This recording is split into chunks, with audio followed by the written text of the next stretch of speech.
Como as pessoas com déficit de atenção e hiperatividade interagem com os parentes e colegas de escola e como a família pode ajudar nesse processo?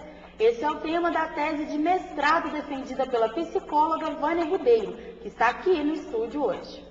Boa noite, Vânia. Boa noite, Maria. Vânia, esse tipo de processo tem cura?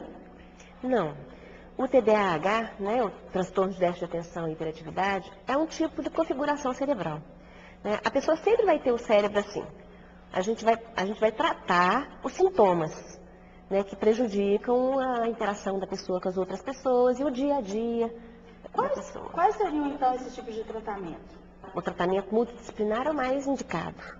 Agora, o médico e o psicólogo são fundamentais nesse tratamento.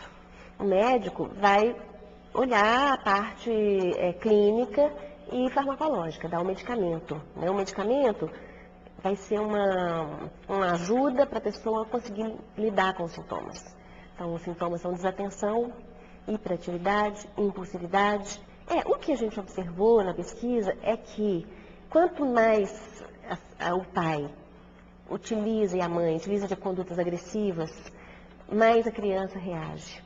E à medida que as estratégias educativas dos pais não funcionam, eles vão utilizando punições cada vez mais severas, ficando cada vez mais agressivos, tanto em termos verbais como em termos físicos. Isso pode levar a espancamento. Já o psicólogo vai ajudar a pessoa a lidar com as consequências que ao longo da vida foram acontecendo por causa dos sintomas. O que você observou na pesquisa desses portadores? Assim?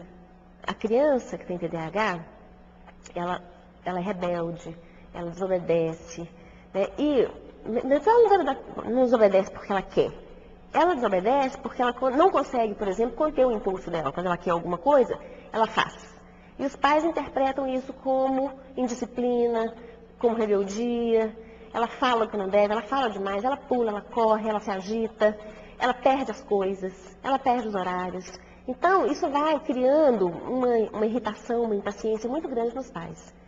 Então, a criança sofre muito na relação com os pais também sofrem muito na relação com os filhos, porque os pais tentam disciplinar, dar limite, mas eles não dispõem de meios adequados. Como os pais deveriam se portar para ajudar, para evitar esses conflitos e ajudar na melhora? O que a gente observou na pesquisa é que quanto mais o pai utiliza e a mãe utiliza de condutas agressivas, mais a criança reage. E à medida que as estratégias educativas dos pais não funcionam, eles vão utilizando punições cada vez mais severas, ficando cada vez mais agressivos, tanto em termos verbais como em termos físicos. Isso pode levar a espancamento. Mas é importante que os pais conversem e tentem mostrar para a criança por que ela tem que agir daquele jeito, como que ela tem que agir, o que é esperado dela. É importante que os pais planejem as situações junto com a criança. Então, por exemplo, vai em uma loja, os pais relatam muito esse tipo de situação. Não levo mais em lugar nenhum, porque em qualquer lugar ele me dá trabalho, ele me dá problema. Então vai a uma loja, conversa com a criança antes, fala, olha, nós vamos à loja, mas lá você deve se portar desse jeito. Eu não vou comprar mesmo que você pedir. Agora, essas crianças, elas sofrem muito preconceito? Sofrem muito preconceito.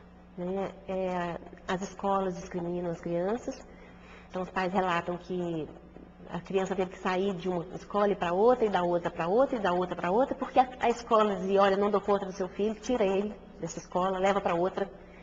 Então os pais ficam muito ressentidos com isso. Bem, Vânia, para finalizar, eu queria saber, então, se a hiperatividade, ela é uma questão genética? É um distúrbio genético, E isso, inclusive, é um agravante, porque algumas vezes os pais também têm, E as características que são desatenção, hiperatividade e impulsividade da criança, imagina se o pai também é hiperativo, impulsivo e desatento, Então, o pai que tem TDAH, a mãe que tem TDAH, vão ter dificuldade de gerenciar o comportamento inadaptado da criança,